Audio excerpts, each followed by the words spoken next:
સ્વામિનારાયણાય નમઃ.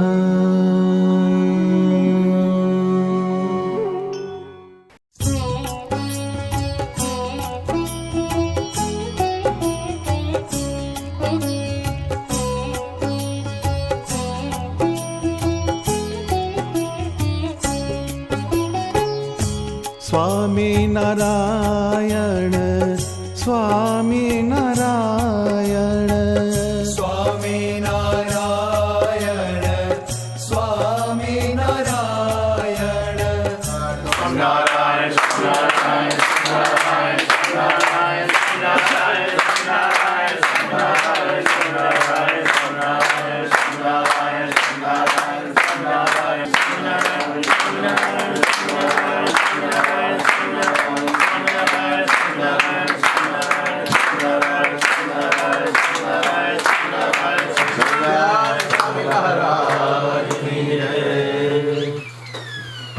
અધિક પ્યારે મોહે પ્રગટ સહજાનંદ સહજાનંદ સહજાનંદ यही बिना अधक्षण कल न परत है जू चकोर गति चंद सहजानंद सहजानंद सहजानंद जानवी तीरे कूप खोदत है जानवी तीरे कूप खोदत है परोक्ष भजे सो मति मंद मति मंद मति मंद मति मंद अधिक प्यारे मोहे प्रगट सहजानंद सहजानंद सहजानंद सहजानंद सहजानंद सहजानंद स्वामी महाराज अधिक प्यारे પ્યારું બધું હોય વાલું, પણ એમાં અધિક પ્યારું એ ભગવાન હોવા જોઈએ. કેમ કે બીજે જ્યાં જ્યાં જ્યાં જ્યાં તમે પ્રેમ જોડ્યો હોય, પ્રકૃતિ જોડી હોય, પ્રાણ જોડ્યો હોય, એને છોડવું પડે. તમે જેની સાથે પ્રીતિ તો જોડી બધા તમને હળગાવવા આવવાના, છેલ્લે મૂકવા આવે મહાદેવે અને ભગવાન લેવા આવે. એટલે મુક્તાનંદ સ્વામી કહે છે અધિક પ્યારે મોહે પ્રગટ. પ્રગટ શબ્દ આવ્યો, પ્રગટ. પ્રગટ એટલે ભગવાન ધામમાં જે છે એ પ્રગટ થયા પોતે. પ્રગટ એનો અર્થ શું થાય કે ભગવાને પોતે મૂર્તિ પધરાઈ ને એમાં રહેવાનું વચન આપ્યું કે આમાં હું રહ્યો. શિક્ષાપત્રીમાં ભગવાન રહેલા, મંત્રમાં ભગવાન રહેલા, ચરણારવિંદમાં ભગવાન રહેલા. એ ભગવાન પ્રગટ છે, એ પ્રગટ કહેવાય. હવે એ સ્વામિનારાયણ ભગવાને પ્રગટની ઉપાસના બતાડી. પ્રગટનો અર્થ એટલો જ થાય કે તમે યાદ કરો અને તમારા મૂર્તિમાન તમારા સંકલ્પ પૂરા કરે, એ પ્રગટ કહેવાય. એ અધિક પ્યારે, અધિક પ્રેમ શેમાં રાખવાનો તો કે પરમાત્માના સ્વરૂપમાં રાખવાનો. બીજી બધી જગ્યાએ તમારું જે સોશિયલ ટાઈપ હોય એટલા બધા હદા જોડેલા રાખવા પડે, એ પાછું રાખવું પડે. એ બધા છૂટાછેડા થોડા કરવાના હોય, એટલે ખાય શું ખાય. એટલે એ નહીં, પણ ભગવાનનું જે સ્વરૂપ એમાં અધિક પ્રેમ.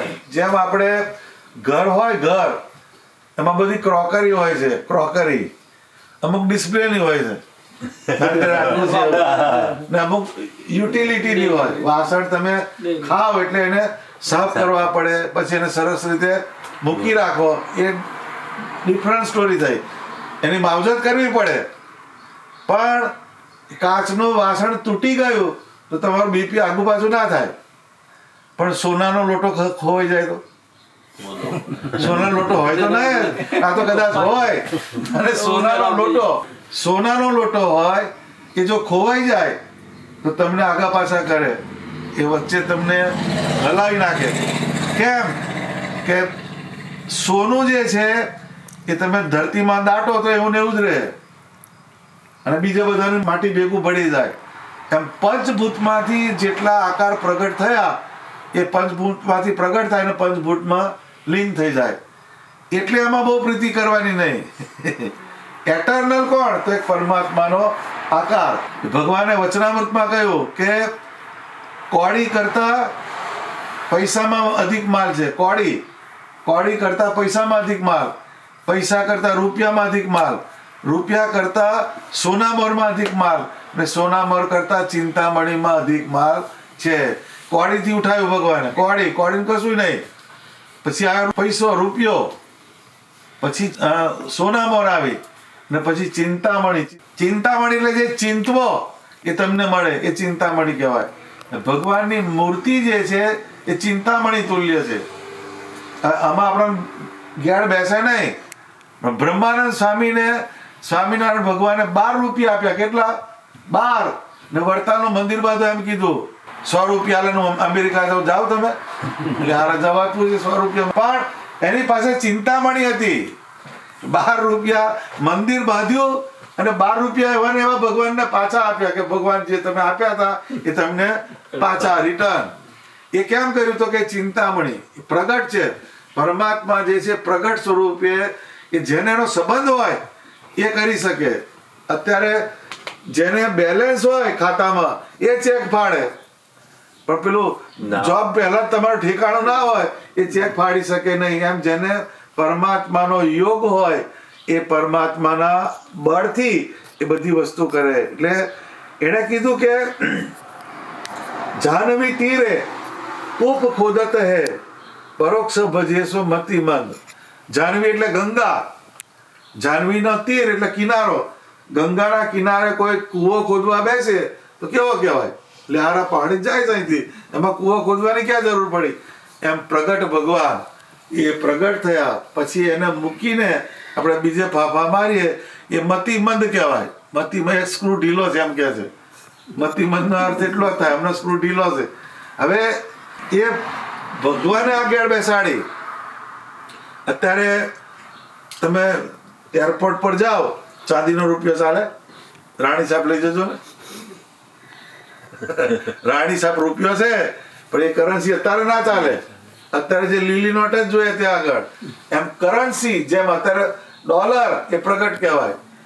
એવી રીતના ભગવાન સ્વામિનારાયણે આ પૃથ્વી ઉપર અવતાર ધારણ કર્યો એ પ્રગટ કહેવાય.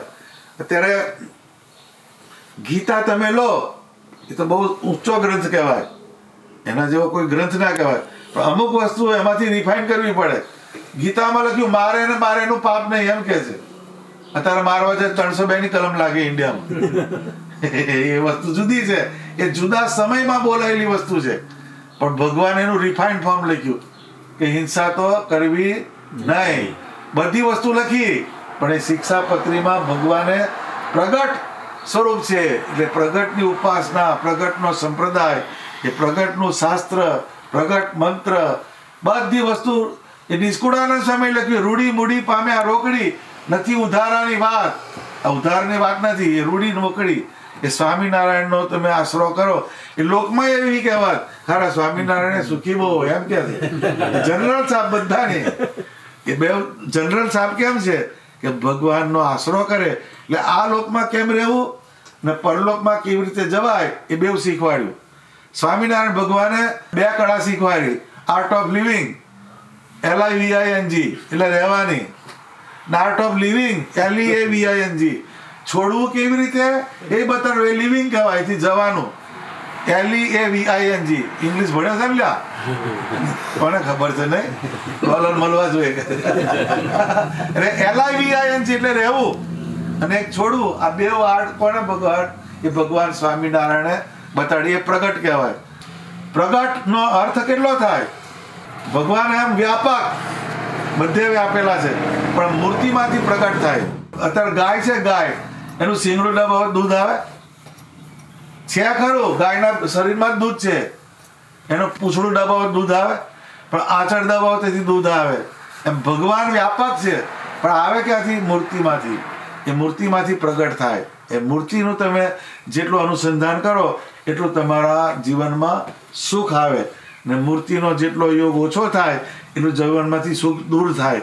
ભગવાને દાખલો આપ્યો કે મસાલ છે, મસાલ એની નજીક પ્રકાશ છે, પણ મસાલથી જેમ દૂર જાય તે પ્રકાશ ઓછો થતો જાય, અને હાપુચો જાય એટલે અંધારું. મસાલની જગ્યાએ સ્વામિનારાયણ. એનો યોગ રાખો, એનો મંત્રનો યોગ રાખો, એની શિક્ષાપત્રી પકડો એટલે બધું દેખાડે તમને. અહીંથી આટલા આની જોડે બેસાય નહીં, આની જોડે ભાઈબંધી ના કરાય, બધું બતાડે. શિક્ષાપત્રી બતાડે. એ નેવિગેટર છે. નેવિગેટર મૂકે છે ને બધા મૂકી દે એટલે તમારે જે ડેસ્ટિનેશન પર જવું હોય ત્યાં લઈ જાય. એમ શિક્ષાપત્રી જે છે એ તમને આ લોકમાં કેવી રીતે સુખી થવું એ બતાડે, ને આ લોકમાંથી જ્યારે જવાનું થાય તો પરમાત્માના ધામમાં કેવી રીતે જવાય આ બે વસ્તુ શિક્ષાપત્રી બતાડે. સ્વામિનારાયણ ભગવાને એ સંપ્રદાયની અંદર એવી રીત પ્રગટ કરી કે જેનાથી બધી વસ્તુ સુગમ થાય. એટલે પ્રગટને ભજી ભજી પાર પામ્યા ઘણા, ગીત ગણિકા કપિવૃંદ કોટી. એ પ્રગટ ભગવાન રામચંદ્ર, એનો પ્રગટ જેને સંબંધ થયો, ગીધ જે તો જટાયું, એને પ્રગટની એને સેવા કરી તો એની કથા લખાઈ. ગીધ ગણિકા એટલે ગણિકાનું પણ ભગવાન ઉદ્ધાર કર્યો. કપિવૃંદ કોટી, વાનરો, એ બધા વાનર હતા, પણ એ ભગવાને એનો ઉદ્ધાર કર્યો. કેમ? કે પ્રગટનો સંબંધ થયો. એમ પ્રગટ સ્વામિનારાયણ ભગવાન એ અત્યારે ક્યાંથી આવે? તો તમારી મૂર્તિમાં એને રહેવાનું વરદાન આપ્યું કે આ મૂર્તિમાં રહીને હું બધાના સંકલ્પ પૂરા કરીશ. એ સ્વામિનારાયણ ભગવાનનું વચન છે.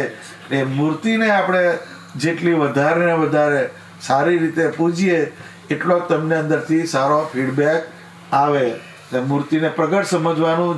જીવ જલ સભર ભર્યો, પાણી બધે આવ્યું છે, પણ એમાંથી જે લોટો પીવો તો જ તમને એમાંથી સંતોષ થાય.